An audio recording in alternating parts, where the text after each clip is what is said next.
처음엔 저도 며느리를 친딸처럼 아껴주려고 했어요.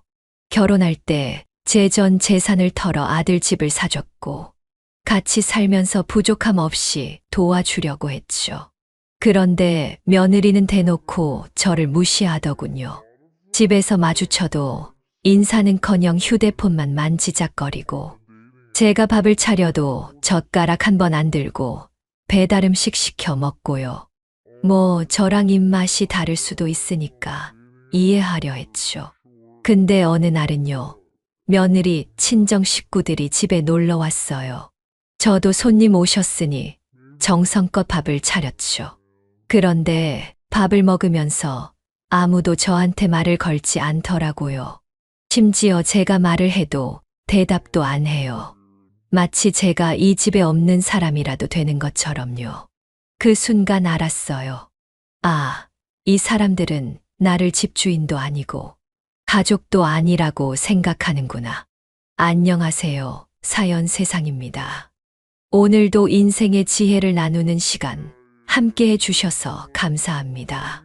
살다 보면 정말 기가 막히고 억울한 순간이 찾아올 때가 있죠. 오늘은 78세 김미자 할머니의 이야기를 들려드리려고 합니다. 이야기를 듣다 보면 아, 저건 너무했네 싶을 수도 있고 진짜 속 시원하다 싶을 수도 있을 겁니다. 본격적인 이야기 시작 전에 구독과 좋아요 한 번씩 눌러주시고요. 비슷한 경험이 있거나 나누고 싶은 이야기가 있다면 댓글로 남겨주세요. 그럼 지금부터 시작하겠습니다. 안녕하세요. 저는 올해 78세, 이름은 김미자입니다. 제가 이 나이 먹고 이렇게 살 줄 알았으면 진작 이렇게 했을 겁니다. 아니, 이렇게까지 안 당하고 살았겠죠. 저는 남편 먼저 보내고 아들 하나만 바라보며 평생을 살아왔어요. 젊었을 때는 없는 살림에 장사도 해보고 식당 일도 해가며 아들 하나만큼은 남부럽지 않게 키우려고 악착같이 살았죠. 남들처럼 좋은 대학 보내고 좋은 직장까지 잡았을 때 저는 이제 조금 편해질 줄 알았어요. 그런데 아니었어요. 아들이 결혼하고 나니까 저는 집안에서 투명인간이 되어버렸습니다. 더 어이없는 건 제 아들이었어요. 제가 그날 너무 속상해서 너희 가족이 날 왜 이렇게 대하냐고 했더니 아들이 하는 말이 더 기가 막혀요. 엄마, 요즘 세대는 그래. 좀 이해해요. 그냥 편하게 지내세요. 제가 이 집을 사줬는데 그 집에서 제가 쫓겨난 느낌이었어요. 그래서 저는 결심했습니다. 이대로 더는 못 산다고요. 그날 밤 저는 한숨도 못 잤어요. 아들이 결혼한 후 나를 서서히 밀어내는 것 같긴 했지만 설마 이 정도일 줄은 몰랐어요. 며느리뿐만 아니라 사돈댁까지 나를 무시하는데 내 친아들은 아무 말도 안 하고 그냥 넘어가더라고요. 그래도 한때는 내가 목숨 걸고 키운 아들이었어요. 그래, 한 번만 더 참아보자. 한 번만 더. 그렇게 제 속을 달래면서 버텼어요. 그런데요, 시간이 갈수록 며느리의 태도는 더 심해졌어요. 아침에 나와서 마주치면 눈도 안 마주치고 말도 없이 자기 방으로 쏙 들어가 버리더라고요. 저녁에 가족끼리 밥을 먹는 일? 그건 아예 사라졌어요. 그뿐만이 아니었어요. 며느리는 집에서 친구들을 불러서 파티까지 하더라고요. 저는 방 안에서 쭈그리고 앉아 있는데 거실에서는 시끄럽게 웃고 떠들고 그게 한두 번이 아니었어요. 그러다 어느 날 아주 결정적인 일이 벌어졌어요. 그날도 집에서 며느리, 친구들이 놀고 있었어요. 저는 방에서 조용히 쉬고 있었죠. 그런데 화장실을 가려고 나왔는데 며느리 친구 중 하나가 저를 보고 이러더군요. 여기 누가 사세요? 이게 무슨 말인가 싶었죠. 그랬더니 며느리가 피식 웃으면서 하는 말이 그냥 우리 시어머니야. 원래 같이 살던 분인데 그냥 방에 계셔 신경 쓰지 마. 순간 가슴이 철렁 내려앉았어요. 저를 같이 사는 가족이 아니라 그냥 방에 있는 사람 취급하더라고요. 그때 깨달았어요. 이 집에서 나는 더 이상 가족이 아니구나. 그날 밤 저는 평생 한 번도 안 했던 일을 했어요. 거울 앞에 앉아서 제 얼굴을 봤어요. 주름이 깊이 패인 내 얼굴, 한숨과 눈물로 얼룩진 내 모습, 그리고 속으로 되뇌었어요. 이제 끝내자. 내가 참아서 달라질 게 없다면 이제는 내가 바뀌어야 할 때다. 그리고 저는 결단을 내렸습니다. 다음 날 아침 저는 아무 일 없다는 듯 평소처럼 행동했어요. 아들이 출근하고 며느리도 외출하자마자 저는 바로 부동산으로 향했습니다. 집을 팔기 위해서요. 이 집 원래 누구 이름으로 되어 있었겠어요? 제 이름으로 되어 있었죠. 결혼할 때 전 재산을 털어 사준 집이니까요. 아들은 전세금 한 푼 보태지 않았고 대출도 없이 제가 마련한 집이었어요. 그런데 저는 그동안 이 집에서 눈치 보며 살고 있었던 겁니다. 이게 말이 되나요? 부동산에 가서 말했죠. 집을 팔려고 하는데 얼마 정도 받을 수 있을까요? 직원이 깜짝 놀라 묻더라고요. 지금 이 집에 가족이랑 같이 사시는 거 아니세요? 그래서 대답했죠. 아니요. 이제 안 살 거예요. 집값을 알아보니 생각보다 더 올랐더라고요. 오랜 시간 참고 살았던 보상이려나요. 바로 집을 내놓고 매매가 진행되는 동안 저는 조용히 짐을 정리하기 시작했습니다. 필요 없는 건 정리하고 꼭 가져가야 할 것들만 가방에 넣었어요. 며느리는 제가 집을 나가는 걸 눈치도 못 챘어요. 왜냐고요? 평소에도 저한테 관심이 없었으니까요. 그러다 드디어 집이 팔렸습니다. 그날 밤 저는 아들에게 마지막으로 말을 걸었어요. 아들아, 아들이 핸드폰을 보면서 대충 대답하더군요. 응. 왜? 저는 차분하게 말했어요. 이제 이 집 내 거 아니다. 팔았다. 그 순간 아들의 얼굴이 하얘지더군요. 뭐? 엄마 지금 무슨 소리 하는 거야? 며느리도 난리가 났어요. 이 집이요? 우리 집이잖아요. 그때 제가 했던 말을 며느리는 평생 잊지 못할 겁니다.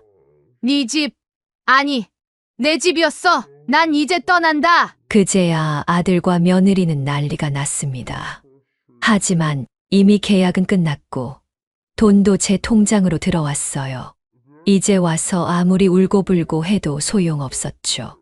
아들은 당황해서 제 손을 붙잡았어요. 엄마, 우리 어떻게 살아? 우리 애는 우리 대출도 있는데. 그제야 알겠더군요.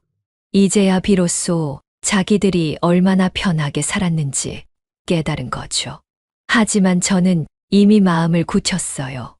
너희가 나를 가족 취급 안 했잖니? 그럼 나도 너희를 책임질 이유가 없지. 그리고 저는 짐을 들고 그 집을 나왔습니다. 집을 나서는 순간 한 번도 느껴보지 못한 자유가 찾아왔어요. 가슴이 뻥 뚫리는 기분이랄까요? 그동안 그 집에서 눈치 보며 살았던 지난날이 너무 억울했지만 이제는 후회도 미련도 없었어요. 그럼 저는 어디로 갔을까요?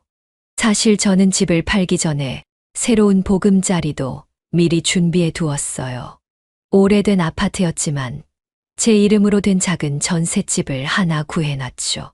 이제 더 이상 누구 눈치도 안 보고 내 집처럼 편하게 살 수 있는 곳이요. 짐을 풀고 앉으니 그제야 실감이 나더라고요. 아, 이제 진짜 나 혼자만의 삶이 시작되는구나. 근데 말이에요. 그 후로 아들한테서 전화가 얼마나 많이 왔는지 몰라요. 처음엔 화를 내면서 전화를 하더군요. 엄마, 도대체 이게 뭐 하는 짓이야? 어디 있어? 당장 돌아와! 그러더니 며칠 지나니까 태도가 바뀌었어요. 이번엔 애원하더라고요. 엄마, 우리가 잘못했어. 미안해. 제발 다시 돌아와. 우리 애도 있잖아. 이제 와서 저런 말을 한다고요? 내가 집에 있을 땐 그렇게 무시하더니 며느리는 한 번도 연락하지도 않더라고요. 여전히 저를 사람 취급도 안 하는 거죠. 그 순간 딱 깨달았어요. 아, 얘네들은 내가 없으니까 불편한 거구나. 내가 필요해서 찾는 거지. 진심으로 미안해서 그러는 게 아니구나. 그래서 저는 전화도 안 받았습니다. 문자도 답장 안 했어요. 그러던 어느 날 아들이 제 전셋집까지 찾아왔어요. 문 앞에서 초췌한 얼굴로 서 있는데 이제 와서 뭐 하러 왔나 싶더군요. 엄마, 제발 한 번만 얘기 좀 해. 그때 저는 단호하게 말했어요. 더 이상 내 엄마로 살고 싶지 않다. 너는 내 가정을 꾸렸고 나는 내 인생을 찾은 거야. 아들은 그제야 눈물을 글썽이면서 말하더군요. 엄마 정말 우리랑 다시 안 살 거야? 저는 한치의 망설임도 없이 대답했어요.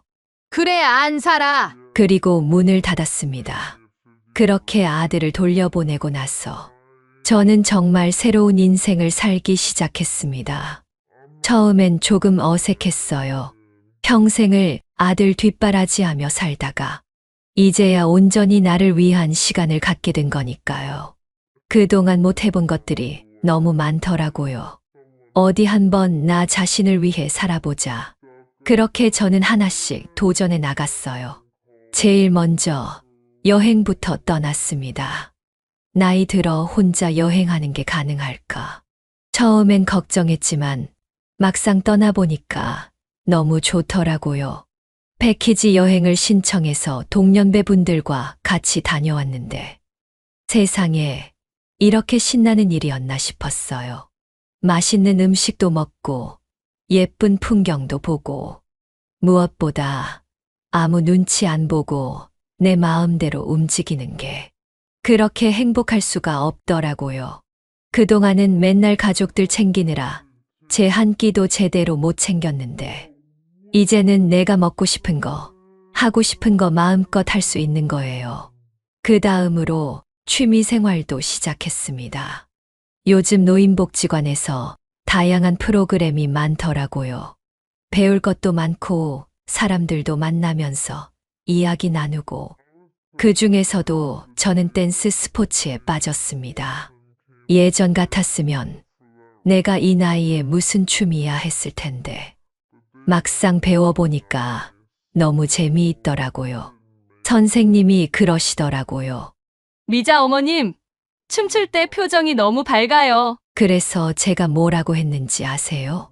그동안 너무 답답하게 살았거든요. 이제야 살맛 나요.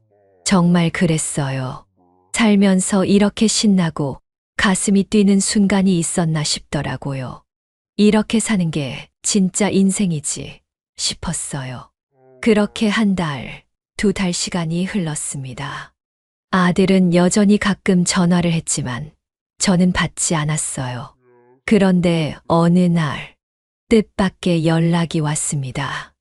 며느리도 아니고 아들도 아니고 사돈댁에서 전화가 온 겁니다. 어머님, 저희가 한번 찾아뵈도 될까요? 이게 무슨 일일까요? 사돈댁이 왜 저를 찾아오겠다는 걸까요? 그 이유가 정말 어이가 없었습니다. 사돈댁에서 연락이 왔을 때 솔직히 좀 놀랐어요. 평소에 나를 투명인간 취급하던 사람들이 왜 갑자기 전화를 했을까? 처음엔 안 받으려고 했어요. 그런데 계속해서 전화가 오더라고요. 그래서 한 번 받아봤죠.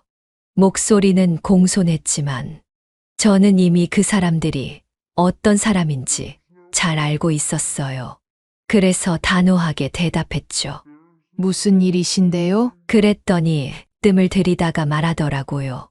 아, 사실 우리 애들이 요즘 좀 힘들어하는 것 같아서요. 혹시 어머님이 다시 돌아가 주시면 어떨까 해서요. 어이가 없어서 헛웃음이 나오더라고요.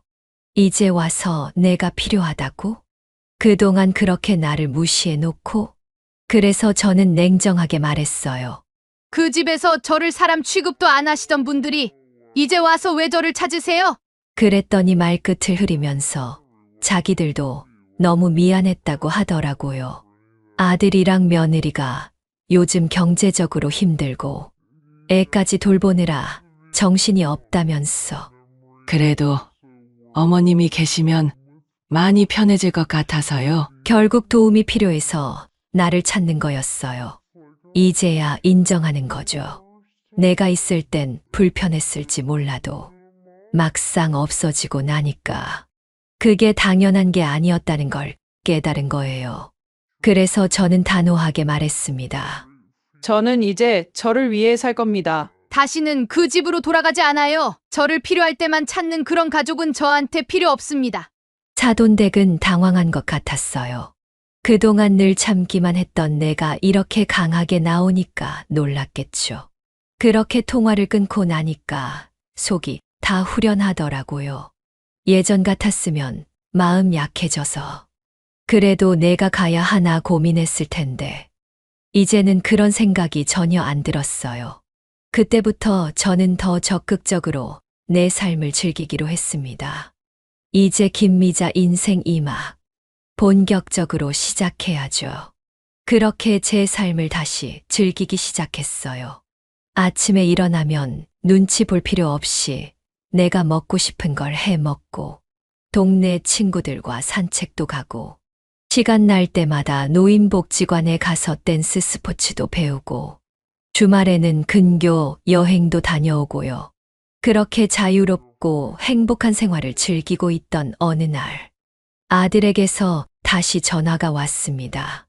그런데 이번엔 느낌이 좀 달랐어요. 예전처럼 짜증을 내거나 화를 내는 게 아니라 조심스러운 목소리였어요. 엄마, 나 한번 만나줄 수 있어? 어디서 만나자는 것도 아니고 그냥 한번 만나달라고 하더라고요. 전 사실 고민도 안 했어요. 그냥 단호하게 거절할 생각이었죠. 그런데 갑자기 궁금해졌어요. 이제 와서 왜 그러는 걸까? 그래서 한번 만나보기로 했어요. 그리고 며칠 후 아들과 저는 카페에서 마주 앉았습니다. 아들은 예전보다 훨씬 수척해 보였어요. 이전처럼 당당하거나 무심한 태도가 아니라 어딘가 지쳐 보이더라고요. 그렇게 한참을 머뭇거리던 아들이 입을 열었습니다. 엄마, 우리 정말 힘들어. 나 솔직히 말하면 엄마가 있을 때 얼마나 편했는지 이제야 알겠어. 이제야 그걸 깨달았다고? 저는 아무 말 없이 아들을 바라봤어요. 그랬더니 아들은 한숨을 쉬면서 말하더군요. 며느리도 요즘 많이 지쳐 있어. 애 키우는 것도 힘들고 엄마 있을 때는 그냥 당연하게 생각했는데 엄마가 없으니까 집안이 너무 엉망이야. 그 순간 속으로 웃음이 나왔어요. 그래서 제가 말했죠. 너 지금 나한테 다시 돌아와 달라고 하는 거니? 그랬더니 아들이 고개를 푹 숙이면서 말하더군요. 응, 그 순간 제 머릿속에 수많은 생각이 스쳐 지나갔어요. 하지만 제 대답은 이미 정해져 있었어요. 미안하지만 난 이제 내 인생을 찾았어. 너희 집 문제는 내가 해결해야지. 왜 나를 부르니? 아들은 당황해서 말을 잇지 못했어요. 아마도 제가 이렇게까지 단호할 줄 몰랐겠죠. 그런데 말이에요. 아들의 입에서 더 황당한 말이 나왔어요. 엄마, 그럼 우리랑 같이 살진 않더라도 혹시 집 한 돈 좀 나눠줄 수 있어? 순간 머릿속이 띵했습니다. 이 말을 듣는 순간 머릿속이 새하얘지더군요. 내가 잘못 들었나? 아니면 이게 무슨 농담이라도 되는 건가? 그래서 다시 물었습니다. 뭐라고? 그랬더니 아들은 머뭇거리면서 다시 말하더군요. 엄마도 알잖아. 우리 요즘 힘들어. 대출도 있고 애도 키워야 하고 엄마가 조금만 도와주면 우리 정말 숨 좀 돌릴 수 있을 것 같아. 이게 진짜 말이 된다고 생각하는 걸까요? 이제 와서야 나를 찾더니 같이 살자는 말도 아니고 집 한 돈을 나눠 달라고? 참 어이가 없어서 제가 되물었습니다. 내가 그 집 팔고 나올 때 너희 나한테 뭐라고 했지? 아들은 아무 말도 못했어요. 고개를 푹 숙이고 있더라고요. 그래서 제가 다시 말했죠. 그때 너랑 내 마누라는 나한테 한마디라도 붙잡았어? 내가 그 집에서 나올 때 엄마 가지 마세요 한마디라도 했어? 근데 이제 와서 돈을 나눠달라고? 그제야 아들은 당황한 얼굴로 변하더라고요. 뭔가 제대로 잘못됐다는 걸 깨달은 거죠. 엄마 그냥 우리가 잘못했으니까 한 번만 도와주면 안 돼? 엄마는 돈도 있으니까 괜찮잖아. 이 말을 듣고 저는 정말 확신했습니다. 내가 지금까지 뭘 그렇게 바라고 살았나? 이 사람들은 결국 내 마음을 헤아려 주는 게 아니라 나를 돈 주는 사람으로밖에 생각하지 않는구나. 그 순간 이전까지 쌓아온 미련, 정, 모든 게 싹 사라졌어요. 그래서 저는 단호하게 말했습니다. 미안한데 난 이제 내 돈을 내 인생을 위해 쓸 거야. 너한테 줄 돈은 없어. 아들은 당황해서 말하더군요. 엄마, 진짜 너무하네. 엄마가 그렇게 나오면 우리 진짜 어려워져. 그럼 나보고 어쩌라고? 그래서 저는 마지막으로 한마디 했습니다. 내 가정을 책임지는 건 내 몫이야. 나는 이제 나를 위해 살 거니까 내 일은 내가 해결해. 그렇게 말하고 저는 자리에서 일어났습니다. 뒤에서 아들이 뭐라고 더 말하려는 것 같았지만 이제는 하나도 듣고 싶지 않았어요. 나는 평생을 아들한테 희생하며 살았어요. 하지만 이제는 내 삶을 살아야겠어요. 그렇게 저는 뒤도 돌아보지 않고 카페를 나섰습니다. 그날 이후 저는 아들의 연락을 완전히 끊었습니다. 전화가 와도 받지 않았고 문자가 와도 읽지 않았어요. 사실 예전 같았으면 그래도 내 자식인데 하면서 마음이 흔들렸을지도 몰라요. 하지만 이제는 아니었어요. 내가 살아온 세월이 아깝더라고요. 나는 평생을 희생하면서 살았는데 결국 아들이 나를 찾는 이유가 돈 때문이라니 그게 너무도 뼈아프게 느껴졌어요. 그래서 저는 더 단호해지기로 했습니다. 그렇게 몇 달이 흘렀어요. 그동안 저는 정말 행복한 삶을 살고 있었습니다. 혼자서 떠나는 여행도 점점 익숙해졌고 노인복지관에서 만난 친구들과 같이 배우는 댄스 스포츠도 점점 실력이 늘었어요. 심지어 복지관에서 함께 활동하는 친구들과 동호회도 만들었어요. 다들 제게 그러더군요. 미자 씨 진짜 얼굴이 환해졌어요. 예전에는 뭔가 기운 없어 보였는데 이제는 완전 다른 사람 같아요. 저도 알아요. 이제야 제 인생을 찾은 기분이니까요. 그런데요. 그렇게 저만의 삶을 살아가고 있을 때 갑자기 뜻밖의 연락이 왔습니다. 이번엔 아들도 아니고 며느리도 아니었어요. 아들네 집을 새로 산 사람에게서 연락이 온 겁니다. 아들네 집을 새로 산 사람에게 연락이 왔을 때 솔직히 조금 놀랐어요. 집을 판 지도 몇 달이 지났는데 새로운 주인이 나를 찾아오다니 무슨 일인가 싶어서 약속을 잡고 카페에서 만났습니다. 그분은 중년 부부였어요. 차분한 인상을 가진 분들이었죠. 그렇게 인사를 나누고 본론으로 들어갔습니다. 어머니, 죄송한데 혹시 전에 이 집에 사셨죠? 네, 맞아요. 그랬더니 그분들이 주저하면서 말하더군요. 그게 저희가 집을 사고 나서 대속 어떤 사람이 찾아와서요. 한 젊은 부부인데 처음에는 집을 잘못 찾았나 했는데 자세히 들어보니 어머님 아드님 같아요. 순간 머리가 띵 하더라고요. 설마 아직도 그 집에 가는 거예요? 그분들이 고개를 끄덕이며 말했습니다. 네. 처음엔 저희도 놀랐어요. 어느 날 밤 벨이 울려서 나가보니까 남자가 서 있더라고요. 술에 취해서 엄마, 문 열어봐 하면서요. 이 말을 듣는 순간 가슴이 싸하게 식어갔어요. 그 사람이 제 아들이 맞나요? 네. 이름이 김민호 씨 맞죠? 이제야 실감이 났어요. 아들은 아직도 나를 붙잡고 있었던 겁니다. 예전처럼 편하게 살다가 내가 떠나고 나니까 현실을 직면한 거겠죠.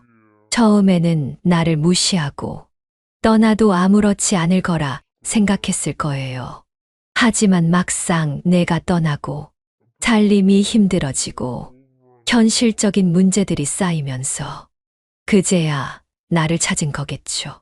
하지만 난 다시 돌아가지 않습니다. 그분들은 조심스럽게 물어보셨어요. 어머니, 저희가 이 일을 어떻게 하면 좋을까요? 저는 잠시 생각하다가 단호하게 말했습니다. 그 사람이 또 찾아오면 저한테 연락하지 마세요. 그냥 경찰을 부르든 경비실에 이야기하든 하세요. 저는 이제 그 집과 아무런 관련이 없습니다. 그 사람도 언젠가는 깨닫겠죠. 이제는 자기 힘으로 살아야 한다는 거요.